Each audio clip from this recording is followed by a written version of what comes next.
বুঝি ফিরে চলে দু কাটা কোন বিষাদের বরণ ডালায় পান পাতা সিঁদুর সাজা দুবা সুপারি ধানে প্রদীপের শিখারো আভা আইরে আইরে সবাই মেতে ওঠে সিঁদুর খেলায় আসছে বছর আসবে সবার ঘরে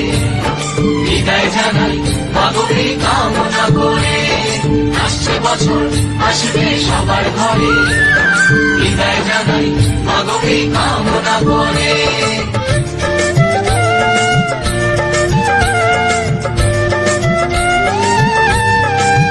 ভিখারি শিবের ঘরে মা বুঝে ফিরলো এবার ষষ্ঠীতে বোধন করে বিজয়ায় কি উপহার নিঠুর নবমিনিষে হয়নি দয়া যে তোর দশভুজা চলে যাবে বলছি বিদায় প্রহর আসছে বছর